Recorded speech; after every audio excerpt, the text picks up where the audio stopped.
Thanks everybody for coming to the Staying on the Sunny Side session. Ironic that we're talking about Sunnyside here in a windowless room, but whatever. I'm Bob Randall. I'm the Executive Director of the Colorado Department of Natural Resources, and I'm really pleased to be here. I want to start by applauding Doug Kemper for suggesting this panel. It's evolved a bit into a discussion about the Colorado way of meeting political and social challenges. And honestly, I just couldn't be prouder than to be asked to opine on how we do things in Colorado in contrast to how business is sometimes conducted in Washington, D.C. And we have an outstanding panel that I can't wait to hear from on this important topic. And I'm sure you guys can't wait either. One central factor that really distinguishes what we do here in Colorado is that we are open, we're collaborative, and that we acknowledge the importance of doing things, especially important policy developments, with people instead of to them. This leads to trust, it leads to credibility, and that's important not just for its existential value, we all want to be trusted and credible people, but because it really allows us to get things done, and we have a proven track record in Colorado of doing just that. So unlike the deadlock that is the gridlock and deadlock that's demonstrated in Congress, we recognize that to make progress, to govern in a democracy, especially in a purple state, decision makers of all political parties and all political levels have to compromise, they have to work together, and that's what we're going to talk about today. I'm going to use as an example to sort of frame this the action that occurred at the state level in July on climate and the governor's announcement of the climate action plan for the state versus action that was taken on the federal level the month before. And so in June, President Trump announced that the United States would withdraw from the Paris Accord. This was an international action plan to address climate challenges signed by 195 nations. In doing so, the president said that the 2015 Paris Pact was a draconian international deal. He said it imposed wildly unfair environmental standards for American businesses and workers. And he asked, at what point does America get demeaned by this? At what point do they start laughing at us as a country? He also incidentally said that he was elected to represent the citizens of Pittsburgh, not Paris. And then the mayor of Pittsburgh responded on Twitter that the city would follow the guidelines of the Paris Agreement for our people, our economy, and our future. So again, I just want to put that into context, how the president addressed the Paris Accord and his decision to pull the United States out of it. I'm going to contrast this with the actions of Governor Hickenlooper in July, where he announced steps to create a Colorado-specific plan to advance clean energy. That plan announced measurable goals to reduce greenhouse gas emissions and emissions from the electricity sector, all while keeping electricity reliable and affordable. The order didn't impose mandates, let alone a draconian deal, but it was focused on working collaboratively with stakeholders to take advantage of market forces and new innovation. Renewable energy in Colorado has gone from 1% to 30% by our largest utility, and we've kept electricity costs affordable and competitive in doing so. He also announced the launch of a rural response, recovery, and resiliency effort to support Colorado's communities that were dealing with the changing energy economy in the state.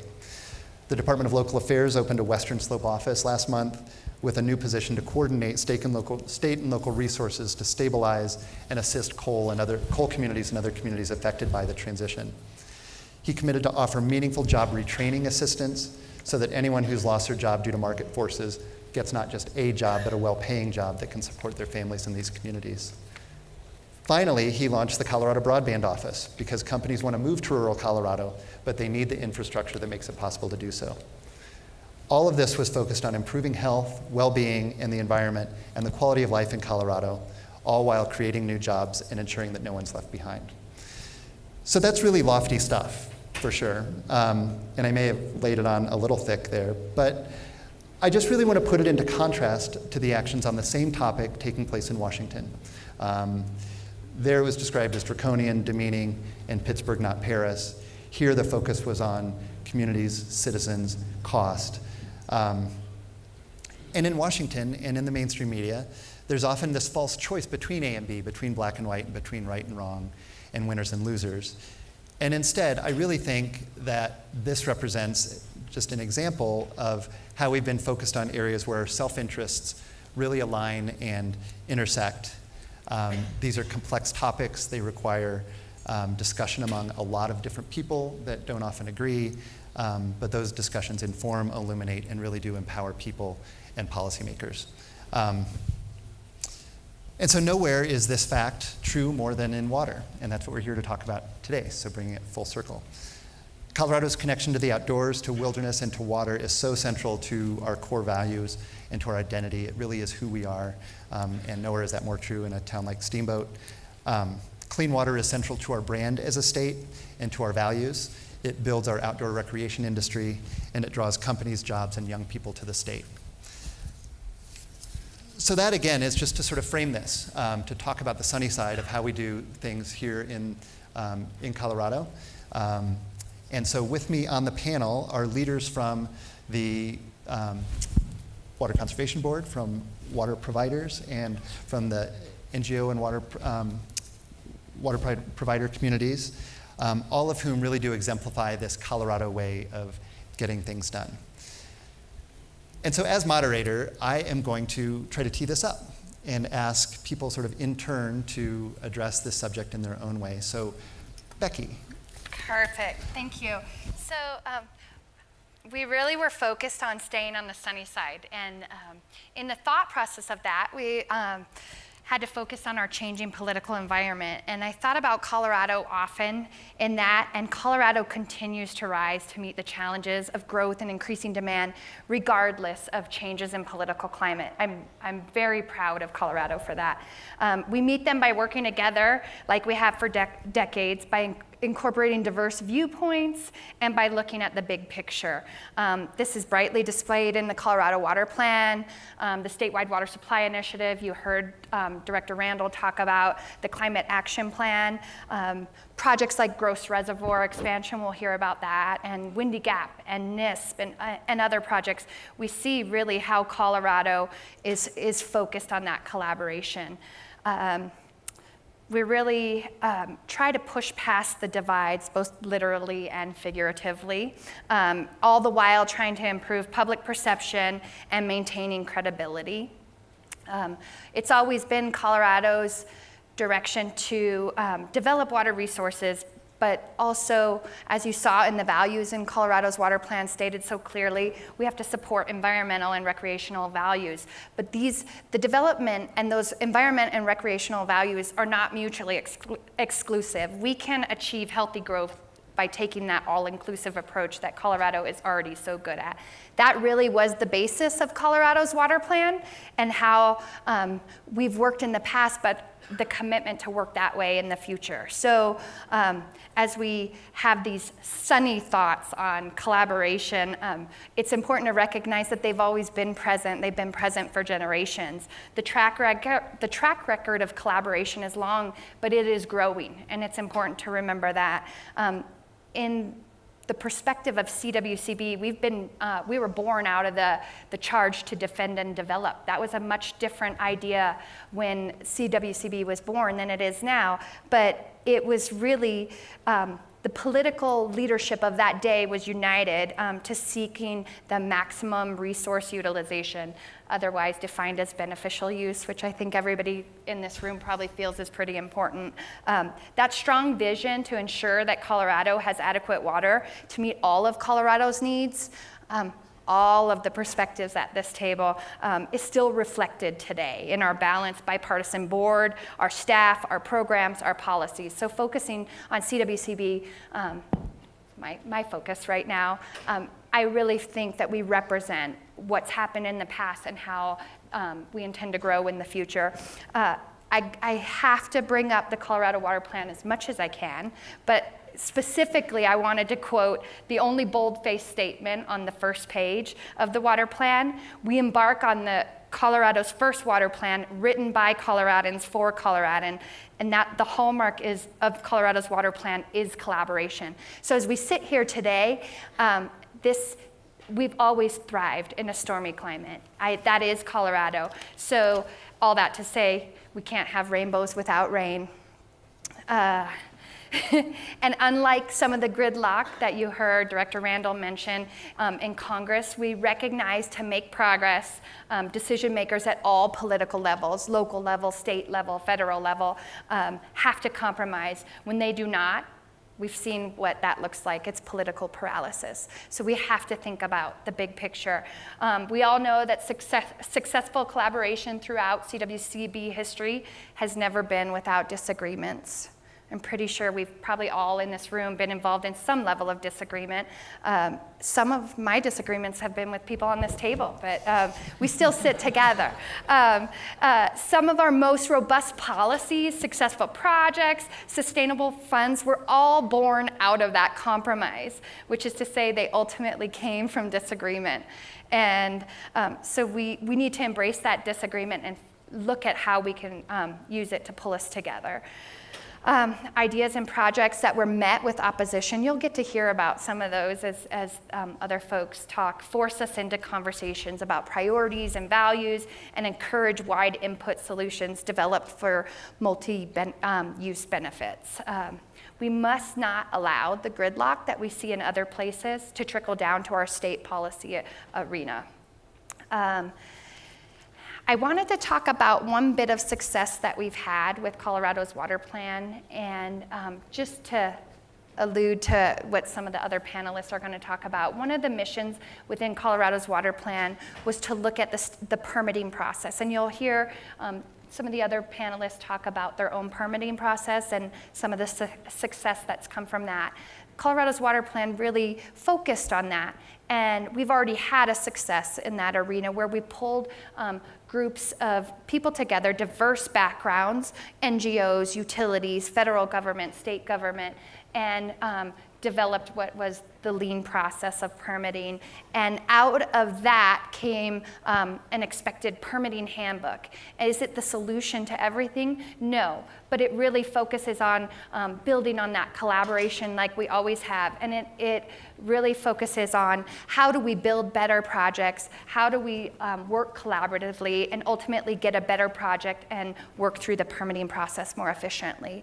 That really focuses on what this panel is here today. So we have a long way to go in implementing Colorado's water plan. We set goals for today, tomorrow, and several decades.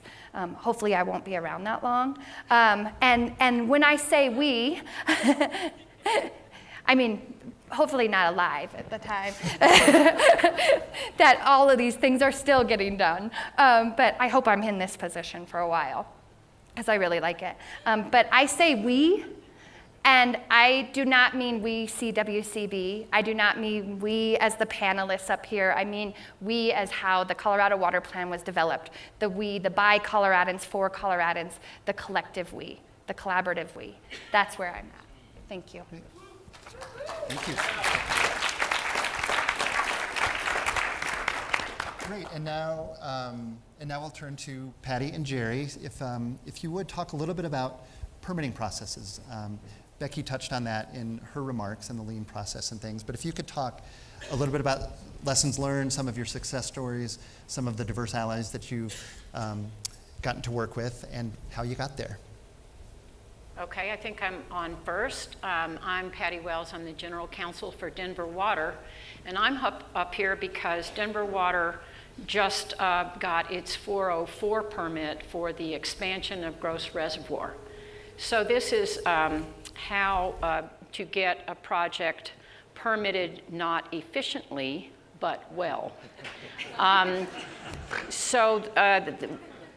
You can't get successfully through a permitting process without allies, and how do you go about doing that? Denver Water's project, as I mentioned, was to expand Gross Reservoir, which is located in Boulder County, but withdraws water from Grand County through the Moffett Tunnel. Now, the Colorado River Cooperative Agreement, the CRCA, which you have probably heard about, was essential to that effort, but what I really want to focus on today is Grand County, because Grand County is the source of the water. The water comes from the Fraser through the Moffett Tunnel, down South Boulder Creek, and into the reservoir. Denver Water began this permitting process in 2003, so 14 years, in response to the 2002 drought. In 2002, we have very limited storage. That's the problem, the reason we want to expand Gross Reservoir, is our storage is so limited on the north end of our system that we nearly ran out of water in that end of the system in the first year in 2002. Most people don't know that the Moffett Tunnel and Denver Water's water that we bring through is practically the sole source of water for Arvada and North Table Mountain. I think North Table Mountain's contract is 6,000 acre feet and Arvada's is 19,000 acre feet. And that's where they get the vast majority of their water. In 2002, the storage was depleted right away, and we didn't have any more water coming through the tunnel. So we had to take treated water at our plant in Capitol Hill, pump it back up through the system, reverse the flow, take potable water, dump it into a creek up near Arvada, and then Arvada picked it back up and put it through its treatment plant. So we had to reverse engineer the flow of water for them not to run out of water. So that kind of opened up our eyes. One of the things that 2002 did in many respects was demonstrate the flaws in the system, in how we were administering water rights. In our case, our wonderful, robust, and redundant system wasn't quite as robust and redundant as we had thought. So we needed some more water in storage. Grand County was very concerned about the expansion of Gross Reservoir because the Fraser had already been impacted over the decades by the diversions that Denver Water was already making. And we had the rights to make more diversions without building any more infrastructure. We had the water rights in place and the infrastructure in place, except for the storage. So Grand County was most concerned about stream environment. The stream needed more water. And the towns and Winter Park ski area would also like a little more water for their purposes. So it turned out that both parties in this particular discussion needed more water. We had an overlapping interest, which was more water. Different places, different reasons, and that sort of things, but the same general interest. And the way to get more water, since we can't make it, is generally speaking to store it and manage it. So the expansion of Gross Reservoir actually will create a supply for Denver Water and for the environment in Grand County, and incidentally for the cities of Boulder and Lafayette, who have a 5,000 acre foot environmental pool in Gross Reservoir. That's another environmental benefit, but I'm talking about Grand County primarily. The way that Denver Water's system works is we have a collection system that runs around the headwaters of the Fraser, and we divert from a number of different creeks. But what we can do is say, you know what, Jim Creek's in good shape. Let's take the Jim Creek water and move it over to Vasquez. That may be geographically wrong, but just pretend. And then we can let the water go down Vasquez Creek because it needs the water that year. So we have, and it's 1,000 acre feet of water a year that we have dedicated to be released from our collection system in the headwaters to benefit the stream environment in Grand County. There's also some water in Williams Fork, but I'm talking about Gross Reservoir enlargement. So we're actually going to store 1,000 acre feet in Gross Reservoir reserved for the use of the stream system in Grand County. The other aspect of the Gross Reservoir expansion that is really, in my view, an enduring legacy of the ability to get along with people on the other side of the divide, and that's an effort called Learning by Doing, which is a cooperative effort. The members of the management team are Denver Water, Grand County, Northern, the River District, Middle Park Water Conservancy District, Trout Unlimited, and CPW. We have BLM and the U.S. Forest Service and others as advisors. But this is a functioning committee. It's already started operating. And what it does is look at the environment, the stream environment in all of Grand County, and determine how best to manage the resources. All these entities have resources that they can bring to bear to improve the environment in Grand County, in the stream environment. And it is, in my view, a paradigm shift in that it doesn't look to place blame. My favorite line in the whole agreement that set this up is that the effort will not seek to find a culprit for some problem in the environment, because all that does is obviously finger pointing and people, who's really to blame, and you're going to fix it, it's your fault, why don't you do something about it? Instead, we identify a problem, determine what resources the various parties have that they can bring to bear on that problem, and then we do it. And that is a completely different way to think about managing the environment. So learning by doing is operating. Water has been released for temperature purposes. A project is going to be constructed, I believe, this year called Fraser Flats. So it is a different way of doing business, and it came out of this effort of overlapping interest. We needed water. The reservoir could help solve those problems, and then we went on from there to talk about other people's resources and how they can manage.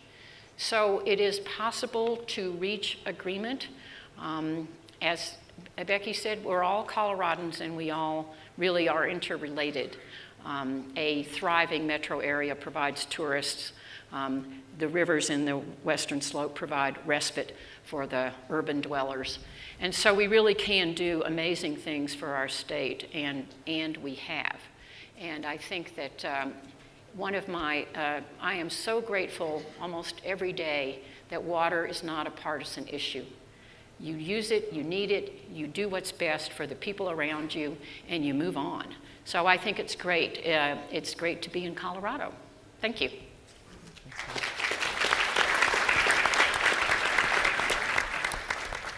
Great. Jerry? All right, thank you. Good morning, everyone. My name is Jerry Gibbons. I am a project manager and water resources engineer with Northern Water up in Berthoud. And Northern Water, on behalf of project participants, is advancing 2 water projects that are identified as identified projects and processes in the State Water Plan. The first is the Windy Gap Firming Project, and the second is the Northern Integrated Supply Project. I'll talk a little bit about both of those projects. I won't repeat a lot of the information that Patty mentioned about the Windy Gap Firming Project, but maybe talk a little bit more about our NIST project. The Windy Gap Firming Project is a project that primarily involves storage on the east slope for diversions that we make off the upper Colorado on the west slope. The Windy Gap pump station and pipeline was constructed back in the 1980s and piggybacks on the CBT system, conveys that water from the west slope to the east slope where it's then delivered to our water users. The problem with the Windy Gap project, and this was recognized back when the project was originally built, but the problem with our project is that when the Windy Gap water rights are in priority in wet years, we're typically also full in the CBT system in wet years. And when we're not full in the CBT system in dry years, our Windy Gap water rights are not in priority. And so we have an imbalance between the times we're available or can pump that water right and the times we have storage space available to store that water right. So what we'll be doing is constructing a 90,000 acre foot reservoir called Chimney Hollow Reservoir on the east slope. If you know where Carter Lake Reservoir is, it's on the next hog back to the west. And still have a permanent storage facility for our Windy Gap water on the east slope. Total cost for that project is around $400 million. Like Gross Reservoir, we began that permitting process back in 2003 with the EIS process. Received a draft EIS in 2008. That really set in motion several other processes, and I think the big process that really got the project going towards the finish line, kind of going downhill towards the finish line, was the Fish and Wildlife Mitigation Enhancement Plan. This is the 122.2 process is what we call this through DNR and the Colorado Parks and Wildlife. And you'll hear me say this in NISP as well. I think that was really the process that got us from going through a regulatory process in the federal government to really getting boots on the ground and developing these solutions that Patty mentioned to the environmental effects. And not only in the environmental effects, but enhancements of the environment. And that's really what that process is designed to do. although, as Becky mentioned, there were a lot of pains in those processes as we moved through them. I think I can talk with or speak for other Northern Water staff. We actually enjoyed going to those meetings. We felt like when you go to those meetings, we got stuff done. We talked to people that really, the experts within the state. We're not talking with experts that may be located outside the state. We're really talking with boots on the ground experts that really had values that they wanted protected and enhanced, and we found ways to do that, and Patty talked about some of those ways. So just to finish out that story, we did receive a record of decision from the Bureau of Reclamation in 2014, and we received our 404 permit and record of decision from the Army Corps of Engineers in May of 2017. So we are hot and heavy in the design process and hope to start construction of that reservoir here in a couple years. So the next project I'd like to talk to you a little bit more about is our Northern Integrated Supply Project. As Mark Waggy mentioned this morning, this is a South Platte project for South Platte water users. This is not a Trans Mountain Water project. We have to correct that misconception quite often. This is a project that uses water supplies that are available under junior water rights in the South Platte Basin and uses that to meet demands in Front Range water counties. Our primary storage vessel would be Glade Reservoir, a 170,000 acre foot reservoir that would divert water off the Poudre River and store that in the reservoir located, if you know where Ted's place is, where Highway 287 and Highway 14 diverge northwest of Fort Collins. It would be right along the existing Highway 287 route. We'd actually have to relocate several miles of Highway 287 to construct the dam and reservoir.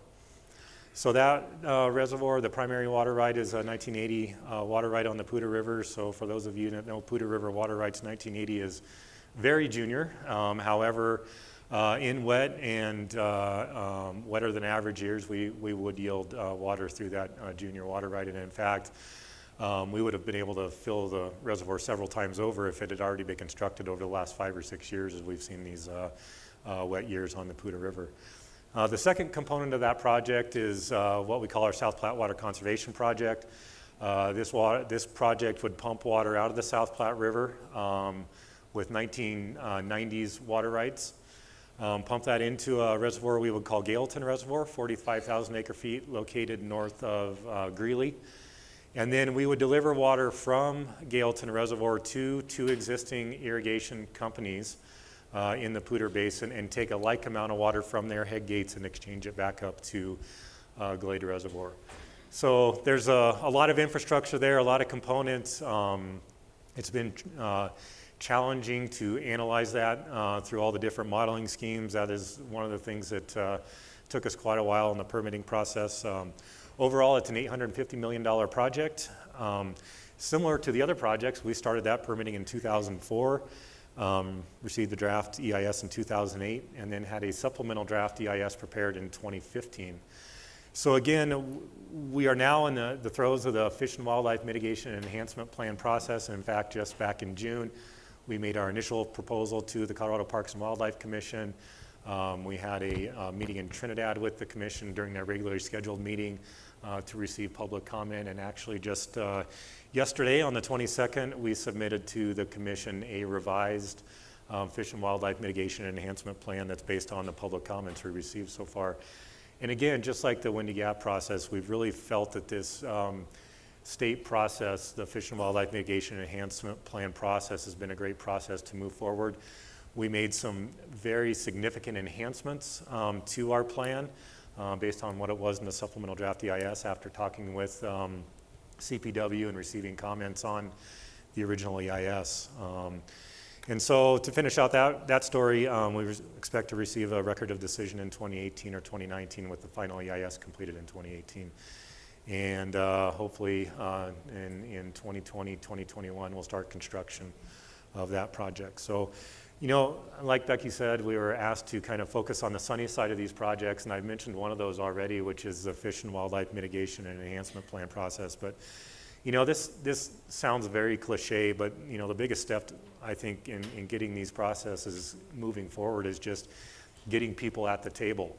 And that's not as easy as it may sound. I think it's easy to say, well, let's just get everybody at the table. Well, a lot of people don't want to come to the table to talk about these projects, and the project proponents are just as much to blame sometimes as some of the other groups. We all want to kind of sit back in our silos and just lob grenades at the other side, and that's not a way that we're ever going to get these projects done. And not until we all came to the table on Windy Gap firming and gross, and not all till we started talking at the table on NISP have we gotten as far as we have. And really coming to the table with none of the, as I say, no hell no's. Having a hell no is not a good way to start a conversation and getting a project done. We all have to be willing to give a little bit to get a little bit. None of us are going to win. None of us are going to have an improvement in the environment or an improvement in the project or get our projects approved if we sit back and say, we're just not going to do something. There are obviously some things where we can't budge, but by and large, I think there's room to budge on most of the portions of our project and be able to give a little bit. The other thing I like to say is these are 21st century projects. If you try to do projects in the 20th century way of doing things, especially the mid-20th century way of doing things where you just go out and build the project and worry about the impacts later, that's not the kind of projects these are. On the same hand, in the late 1990s, I think we saw a lot of stalemate. We had the environmental movement. We had water suppliers that were stuck in their old way of doing things, and consequently, nothing got done. There were no big projects built between the 1980s and early 2000s. And so as this 21st century started, I think we all realized that, the public demands that we come to the table. They want their water supplies, but they want their environment too. This is Colorado we live in. Most of the people that are moving to Colorado are coming here because they love the environment, they love the outdoors, they love the recreation. They want that not only protected, but enhanced. And so we as water suppliers had to find a way to meet those expectations that our public are demanding, while at the same time having a water supply that's firm and fits within our ability to pay for those water supplies. We don't have empty or endlessly full pockets with these water supply projects. We have to find a way to do that economically, but at the same time meet those environmental goals. So that's my 2 cents worth on this, and I'm passing along to the next presenter. Great. Jerry, Patty, thank you.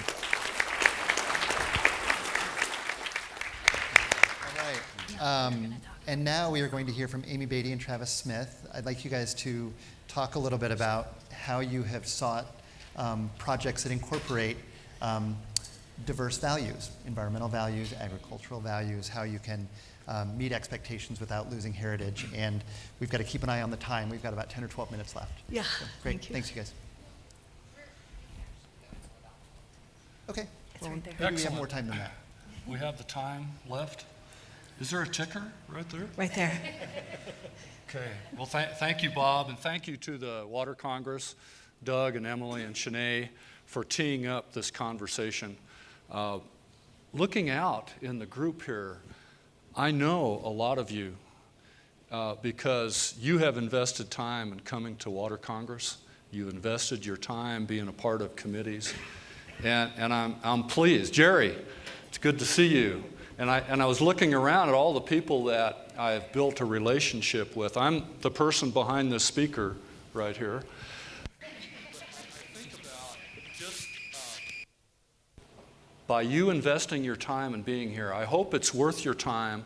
And I would like to just share some observations, some thoughts about a successful project, but more about really what it takes to be a champion for a project, and some key ingredients that I think we all know.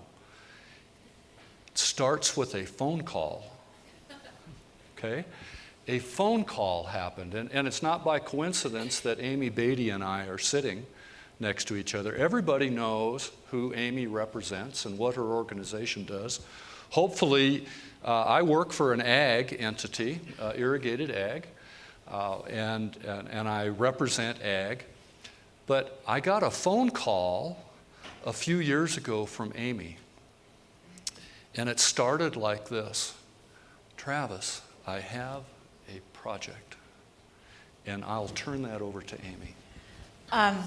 Thank you. And I'm Amy Beatty. I'm the executive director of the Colorado Water Trust, and our mission is to supply water to Colorado's rivers in need. And our genetic makeup is incredibly collaborative. In fact, we were sort of born out of fatigue around, you mentioned the lobbing of grenades and the conflict and the clashing and folks coming to the table and saying we can't because we were created to have this ethic of we can if, and to work really collaboratively and to bring people to the table. And we're going to talk a little bit more about what our projects look like so you get a flavor of how actually kind of building that genetic material into the creation of an organization makes projects take flight.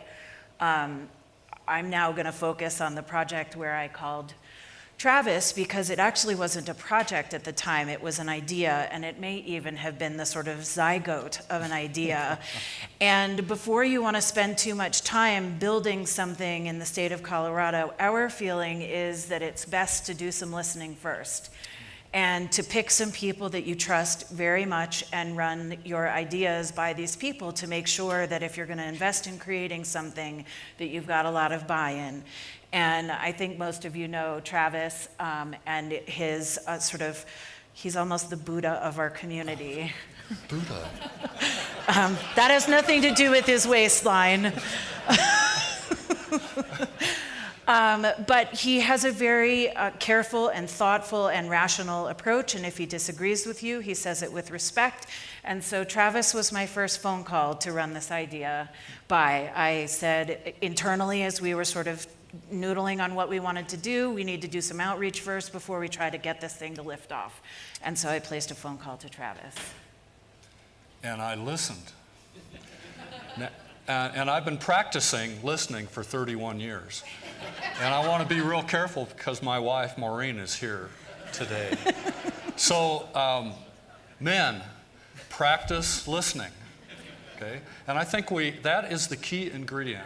If we will start listening to one another and not just talking at each other.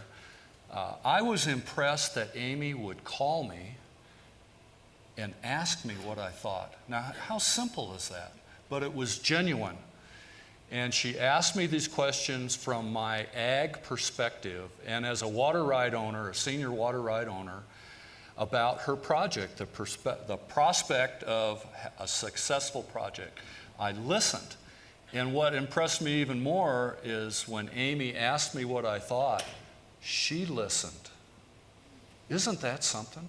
That we started listening.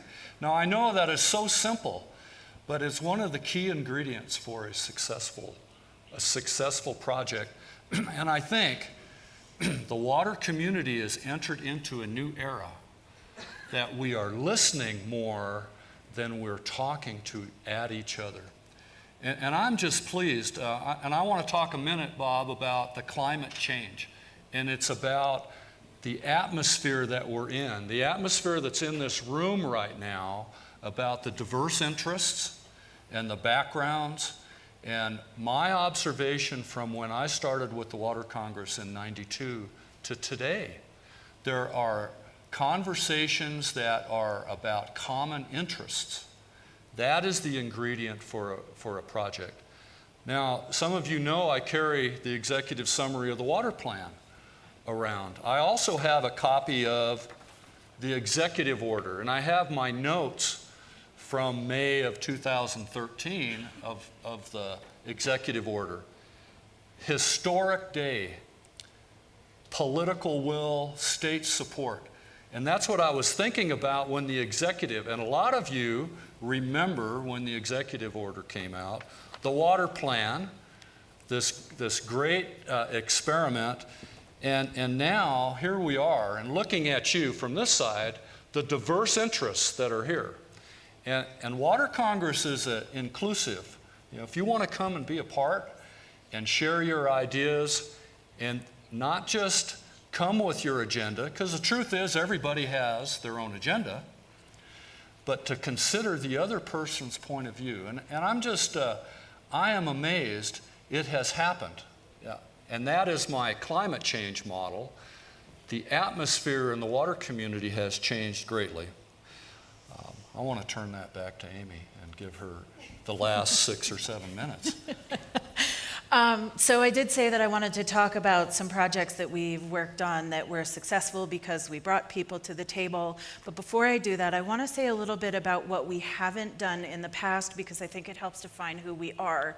When we were first sort of born in 2001, we made a bit of a compromise with the water community, which was what we really want to do is we really want to focus on the tools that exist and how they work, to take them out for a drive, to work with Linda Bassi and her program with the Colorado Water Conservation Board to see if we could amplify a way that the state's in-stream flow program was able to bring water back into rivers as opposed to protecting water against future uses, the difference between that appropriation and acquisition program. We really wanted to look at this acquisitions program and build voluntary win-win projects, go through water court just like everyone else had to, and create these projects where we could actually restore flow to rivers. And there were two things that we said at the beginning of the establishment of the Water Trust. The first was, you won't see us doing advocacy work in the sort of more traditional sense of us, say, coming to Northern and saying we're not in favor of NISP. In fact, we've never said anything about NISP. And that is part of the deal that we made when we were being formed. That really, honestly, the only way people were going to want to come to the table and work with us, and we work really closely with Northern on all kinds of projects, was if we didn't spend a lot of time beating them up as well. And then the other thing that we agreed to when we were formed was generally to keep our heads down in the policy arena, because we talk a lot about how policy can be quite contentious. And in the water world, I agree with everyone that I think water is nonpartisan, and that's one of the reasons that I love it.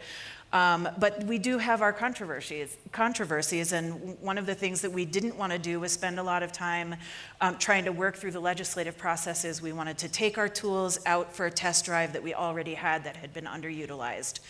And to kind of focus that work, I'm going to talk a little bit about our drought response program, which we built in 2012, because this is a lovely example of how people came together in order to put some water back in rivers when rivers needed the most. Around our office, we track snowpack and flow, and in November of 2011, we were looking really thin, and December, thinner, January, thinner. February can be our reset button. The snows didn't come in February, and we were on a phone call with a board member, and the board member said, what are you all going to do in response to the drought? And we were sort of marching ahead according to a strategic plan that didn't have any sort of drought response to it. Drought just shows up. And all of a sudden, we shifted a lot of our resources, in fact, all of our resources into responding to the drought. So we began to look at a drought response program, which we built in March of 2012, which we released at the end of April in 2012, telling the water community that we were available, bring us your water rights voluntarily, and we will process them and see if we can get them back into rivers. And then we began making releases under that program in July of that very same year. So phone call in February. March, we built the program. April, we released the program, and then we are making releases by July. Now, I say we, and what I mean by we is an incredible number of people helped put this first project on the ground. So I mentioned Linda and her program. Her team said yes, if, not no, because when we brought this crazy idea to them and said, would you be willing to let us run this program? It's going to mean extra time for your staff. And they all came to the table and said, absolutely. The Attorney General's office came to the table and said, we will support you. We're going to have to draft a lot of documents quickly. We went to the state engineer's office. My first phone call, we talked to Kevin Ryan and said, we're looking at actually building out this program. We were using a tool that required state engineer approval and actually division engineer approval, so we were going to be asking a lot more time from the division engineers to run these projects through. We got the green light from the state engineer's office, and then we received a phone call after the program was released from Kevin McBride. I know he's here. And some Upper Yampa board members I've seen. The Upper Yampa Water Conservancy District brought us water rights. They actually said, we have our reservoir and we'd be happy to lease you some water from the reservoir. And we moved really fast. And we ended with Jackie Brown. Are you here? Jackie Brown with Tri-State. Tri-State was also part of our project. We released water from Stagecoach Reservoir. We generated power. We then leased it to the in-stream flow program. It then was picked up by some folks for agricultural production, and we leased it all the way downstream, about 50 miles downstream, to Tri-State for use in their Craig power station. So this is one of those, you said over 1 million acre feet of water supply, or water in your system, but 5 million acre feet of use.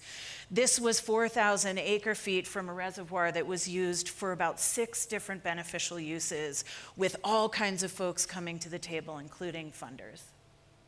So the sunny side, Bob. Being a project champion and seeing the success it can happen, the funding can show up, completion of a land exchange, building some partners with Trout Unlimited, CPW, and San Luis Valley Water Conservancy District. I'm convinced it starts with a phone call, it starts with listening, it starts with considering the other person's point of view, and go find some friends. So Amy, if you would join me in this. Here's your reprieve. Right here. It Is better to have friends. before You need friends. Very good.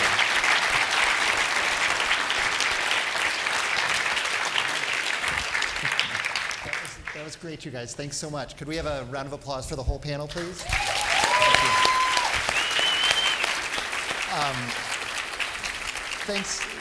Thanks everyone for bearing through that. This is a big group with a lot of expertise. You'd need a minivan to capture all these people in one trip. I'm going to give, maybe first, because we've got a few minutes left, right? We're trying to do this with hand signals. I want to be sure. Okay, great. I want to first see if there was anything that a panelist would like to say in response to things that were said, and then we'll use whatever time we have left for a couple of audience questions. Anybody want to respond to anything? Patty? I will. I probably didn't spend enough time talking about learning what other people's interests are. In the CRCA and Denver Water, something that Amy said reminded me that if you're going to advocate, you don't advocate because you don't want to go and oppose somebody and then ask them for a favor. And it reminded me of a book that I saw when my kids were just moving into 13 and 14-year-olds and pre-adolescents, pre-teen. It's kind of a iffy age. And the title of the book was something like, "I hate you, Mom, get out of my life, but could you drive me to the mall?" And what Amy described was exactly that. If we start out trying to understand what people are trying to do, being Denver Water or being Northern, like we're the big dogs and people just think they can, beat us up and it's okay. But I would often say, remember, think of Denver Water as 300,000 school children, and perhaps that'll change your mind about who we are. So getting into the CRCA and understanding that Grand County was really concerned about the stream environment. Summit County was concerned about economic development and recreation at Dillon. Eagle was concerned about those projects that have gone away that Eric Kuhn mentioned earlier today. And Denver Water was concerned about fulfilling its obligations to a whole lot of humans. And if you spend enough time and figure out really what matters, and you can often, water is miraculous. It's fungible and it does all those things that Amy mentioned. You can do a lot of things with water. If you figure out what people really need, you can often satisfy way more than a single interest at a time. That's great. Thanks, Patty. So now I think we've got a couple of minutes for questions.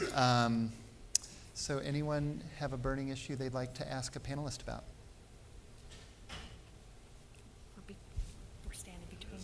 Yeah, right. So I will just acknowledge, I really enjoyed this discussion. Yeah. Yep, Representative. Hello, and on the panel. My name is Representative Donald Valdez, and one question. You build partnerships with our communities, in the water communities. How are we engaging with our next generation of young farmers?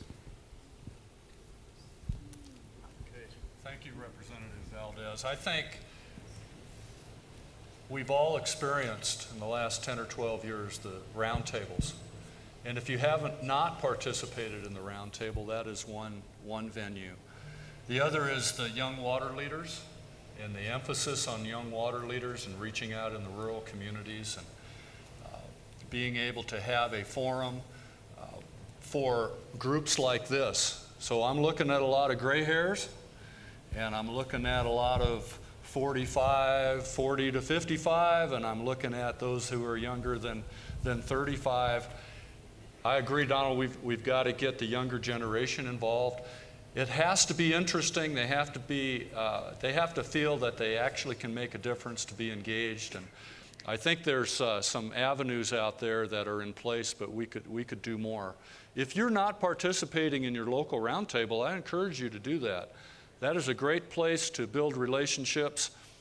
I am convinced you cannot mandate cooperation, but you can incentivize it, and CWCB has incentivized cooperation through the roundtable and the education and outreach.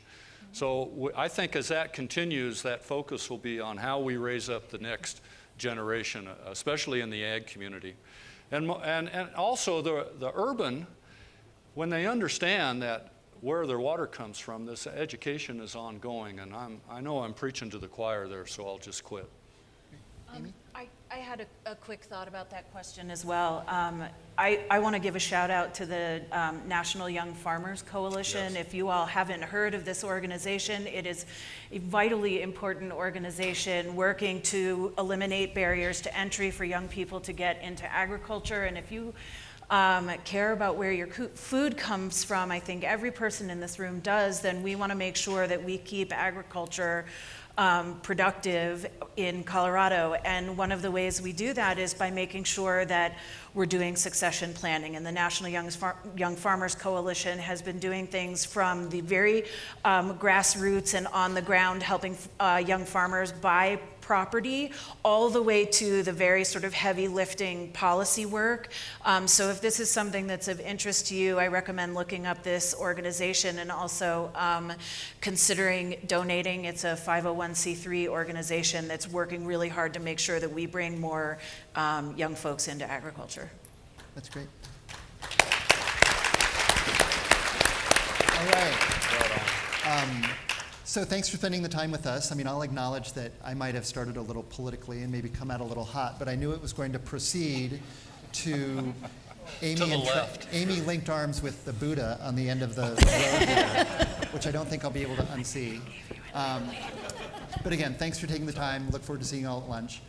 We will all be around if you have questions for any of the panelists.